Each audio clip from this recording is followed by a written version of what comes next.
Army chief بھی تابع ہے اور وہ وفاداری آئین کے ساتھ فارم 47 کے چکروں میں سارے ضلعوں میں بریگیڈیئر بٹھا دیے، کرنلز بٹھا دیے، میجرز بٹھا دیے، اور پھر بھائی تنخواہ دار بندہ جو ہے وہ تنخواہ دینے والے پر کیسے ملکیت کرتا ہے؟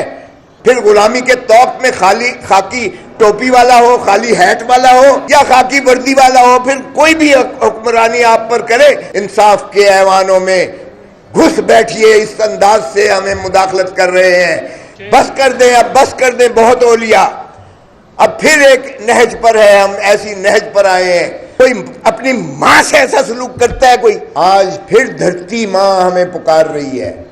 آج میں ایک محب وطن پاکستانی جس کا دل خون کے آنسو روتا ہے، جس نہج پر آ کر ہمیں اس دھرتی ماں کو جہاں لا کے کھڑا کر دیا گیا ہے، ڈکٹیٹوریل جو ہے، فیسسٹ ڈکٹیٹرشپ، فسطائیت کو جو ہے یہ جنم دے۔ خاکم بدہن ہم نے آدھا پاکستان توڑوا لیا جب اپنے آئین پر عملداری سے یا جمہور پر عملداری سے یا آئین کے مینڈیٹ پر یا عوام کے جو ہے فیصلوں کو ماننے سے انکار کر دیا، ہم نے آدھا پاکستان توڑ دیا، اقتدار نہ دیا۔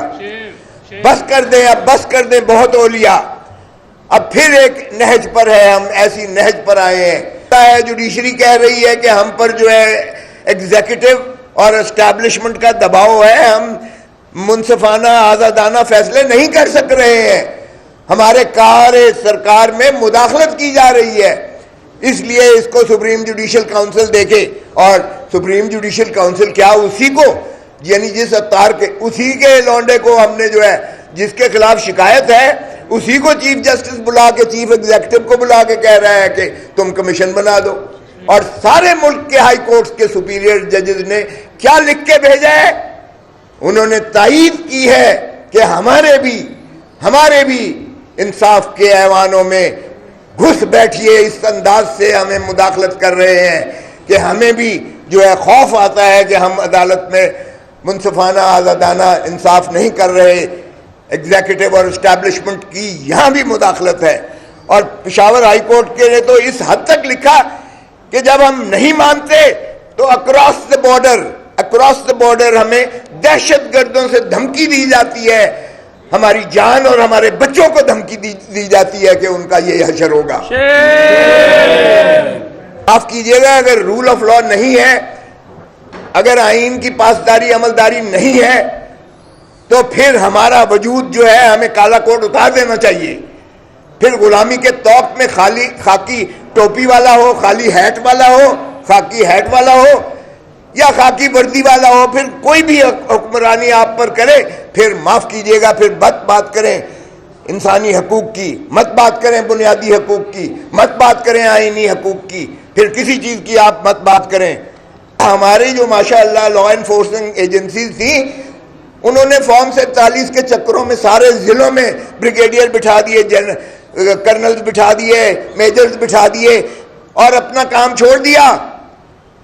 جو دہشت گردوں کو مانے کرتا تھا، بارڈرز کا حفاظت کرنا مقصود تھا، ہم نے وہاں ڈپلائمنٹ کی بجائے ہم نے سارے ضلعوں پر پاکستان کے قبضہ کر لیا۔ بہت اچھی بات ہے، چلیں، لیکن خدا کا خوف کریں۔ یہ آئین میں آپ کے پاس یہ اختیار نہیں دیا گیا آئین کو، اور ہم عمرانی معاہدے کو کیوں اس طرح سے روندتے چلے جاتے ہیں؟ یہ آرٹیکل 5 کہتا ہے loyalty to the state and obedience to the constitution is the inviolable obligation of every citizen۔ یعنی آرمی چیف بھی تابع ہے اور وہ وفاداری آئین کے ساتھ اور جمہور کے ساتھ یعنی عوام کے ساتھ کرنے کا پابند ہے۔ چیف جسٹس آف پاکستان ہو وہ پابند ہے، صدر ہو، گورنر ہو، کوئی بھی ہو، یہ عوام کے خادم ہیں۔ ایک ادارہ ہے صرف اور وہ عوام ہے، باقی سب سروسز ہیں، چاہے وہ آرمی ہو، چاہے وہ جوڈیشری ہو، وہ لوگوں کے خون پسینے کی کمائی کے ٹیکسز سے ان کو تنخواہ اور مراعات ملتی ہیں۔ اور پھر بھائی تنخواہ دار بندہ جو ہے وہ تنخواہ دینے والے پر کیسے ملکیت کرتا ہے؟ پاکستان کو بس کر دو لوٹنا، اور دھرتی ماں کو اتنا لوٹ کر کبھی پاناما لیکس آتے ہیں، کبھی دبئی لیکس آتے ہیں، ذرا وہ جائیدادیں جاگیریں دیکھو۔ آپ بھکاری بن کے دنیا سے مانگ رہے ہو، کوئی کیوں آپ کو پیسہ دے گا جب آپ کی اپنی دولتیں ساری وہ بیرون ملک پڑی ہوئی ہیں؟ وہی احاطہ کر لو. کاش یہ حب الوطنی کی بات کرتے ہو، کاش وہ پیسہ لے کر یہاں آ جاؤ. IMF کا سارا قرضہ اتر جاتا ہے. پاکستان اتنا امیر ہو جائے گا اگر اپنی دولتیں واپس لے کر آ جاؤ گے کہ کسی کے آگے ہاتھ پھیلانے کی ضرورت نہیں ہے. تو پھر شرم بھی ہمیں نہیں آتی ہے. ہمیں، میں کہوں گا اپنے آپ کو بھی میں شامل کرتا ہوں. او بھائی، اگر اس دھرتی ماں سے ذرا پیار ہے تو یہ ہڈیوں کا ڈھانچہ جو اب دھرتی ماں کی شکل میں پڑا ہوا ہے، اس کو نوچنا بند کر دو. کوئی اپنی ماں سے ایسا سلوک کرتا ہے؟ کوئی سوچیں ذرا. ہم انسان ہیں، مسلمان اپنے آپ کو کہتے ہیں. ہمارے اندر کوئی ایسی رمق ہے کہ ہم اپنی دھرتی ماں سے پیار کرنا سیکھیں. پیار کرو بھائی. وکیلوں کو بھی کہوں گا ایک دوسرے سے پیار کرو. سیاستدانوں سے بھی کہوں گا خدا را ایک دوسرے سے پیار کرو. اپنی داڑھی مت دو کسی اور کے ہاتھ میں. جن کا حلف میں لکھا ہوا ہے کہ وہ سیاست میں حصہ نہیں لیں گے، بار بار کیوں انہیں بلاتے ہو؟ ان کے کہنے پر غلامی کیوں کرتے ہو؟ ان کے کہنے پر آپ فائنانس منسٹر، آپ ان کے کہنے پر جو ہے انٹیریئر منسٹر، آپ ان کے کہنے پر جو ہے کیوں فارم 47 کو ایکسیپٹ کرتے ہو؟ اپنے تئیں اپنے معاملات رکھو. عوام کو عزت دو، پیار کرو. یہی آئین ہے اور یہی میں سمجھتا ہوں پاکستان کی بہتری ہے. تو میں بار دیگر کہوں گا خدا را اکٹھے ہو جائیں، وکلا بھی اکٹھے ہو جائیں، قوم بھی اکٹھی ہو جائے. عدلیہ کے ہم ساتھ ہیں. ہم کالی بھیڑیں نہیں برداشت کریں گے. کوئی کالی بھیڑے کہہ کر ہمارے ججز کو چیلنج کرے.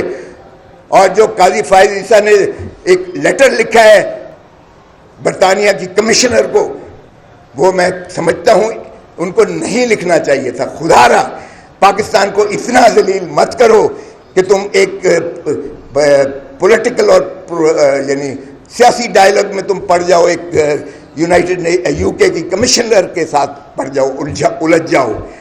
جو باتیں تم نے لکھی ہیں کہ میرے فیصلے بہت سیکروسنٹ اور بڑے درست ہیں، وہ تو انڈر ریویو آیا ہوا ہے. تو پھر ریویو کیا فیصلہ کرو گے؟ اگر تم نے بات ضد لے لی کہ میرا فیصلہ بالکل صحیح ہے، میں نے بلا ضرور چھینا ہے، فیکچول اس کنٹراورسی میں نہیں جا رہا وہ، لیکن جب آپ کے پاس ریویو پینڈنگ ہے تو کیسے آپ کہہ سکتے ہو کہ میرا فیصلہ صحیفہ آسمانی ہے اور آپ تنقید غلط کر رہے ہو اس کی؟